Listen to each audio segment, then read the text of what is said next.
السلام عليكم ورحمة الله وبركاته. نكن وحيري وحنا هاي حاصلة أو درين بدن أو همت بدن أو شهوات بدن مركا يحاس كا يقول لا ده هاي بيرير كم أما عادة مركا يلا ده هاي أيي كعنت يقول سيجيسا أو ما تشوقي كرو أو أنت تضبط كاسا يلا ده هاي عادة ما أتكيسان كرو سلكن وليجي أنيقو غريجي مسيجيسن قعنت هذا أيي مركا بيها يجا كنتا si markaa aniga dareenku iga jabo arrintaasi siiga ma noqonaysaa se laakiin dhibaato caafimaad ma ka dhalanaysaa buu ina soo weydiiyey haddaynu jawaabtiisa u nimaadno iyo dhagaystayaasha kale ee iyaguna muuqaalkeena dhagaysanayaba aynu u sheegno caafimaadka marka la joogo haweenaydu marka ay dhiigga caadada leedahay saddex gooboodba in ninku uu dareenkiisa ku jabiyo oo biyihiisa uu iska keeno ma habboona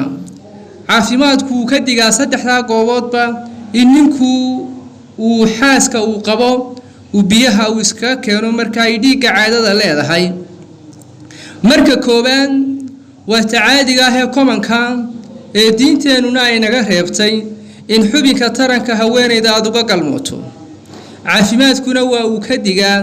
xanuunada lagu kala qaado gogosha ayaa khatartoodu ay badataa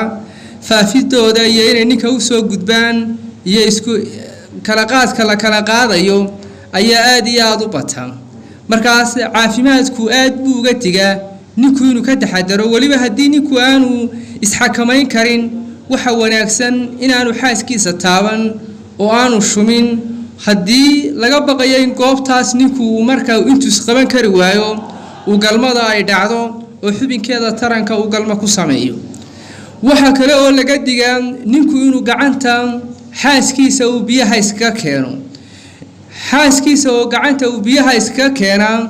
waxa ay keeni kartaa inay abuurto la qabatin iyo in ninku marka arintaasi ay ka noqoto balwad iyo caado iyo inay aakhirka ay ku keento wax loo yaqaan psychotic ama inuu addiction ku noqdo oo uu la qabatimo oo hadhowto xaaskiisii ay xadaayada oo xubinkeedii taranku u banaan yahay oo aanay dhiigii caadada lahayn oo xaalad caadiya ku jirta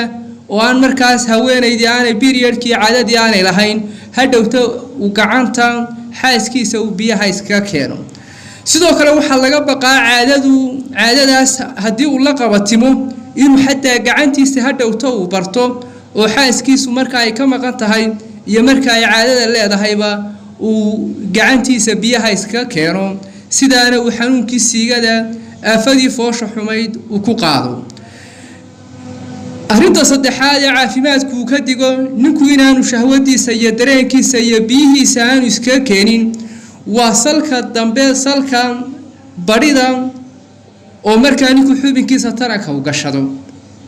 isaga oo ka taxadaraya inuu markaas uu xubinkii tarankana iska ilaalinaya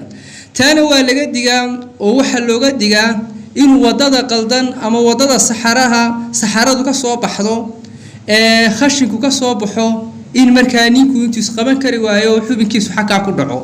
saddexda gooboodba waa looga digaa markay haweenaydu ay caadada leedahay inuu ninku markaas uu dareenkiisa ku jabiyo salka ama badhida inuu xubinkiisa taranka ninku dhex gashado iyo in gacanta xaaskiisa biyaha iskaga sii daayo ay kaga sii daysa iyadu iyo in markaas uu xubinka taranka laftiisaba uu galmo ku sameeyo saddexdaasba waa saddex aad iyo aad looga digo caafimaadkuna uu ka reebo markaas si khataraha looga fogaado waxa wanaagsan haddii aanad isqaban karayn oo jidhka inta kale aad ku raaxaysan kartaa aanad ku raaxaysan karaynin inaad iska dhaafto oo xaaskaaga shumisteeda iyo baashaalisteeda inaad iska dayso oo aad ishadkayso oo muddada yar ee aadka u gooban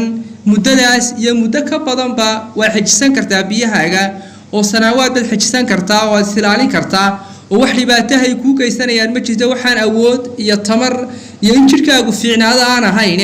inaad markaas xaaladda aad iyo aad uga taxadarto intaasaan kusoo ururinayaa. Wassalaamu calaykum waraxmatullaahi wabarakaatuh.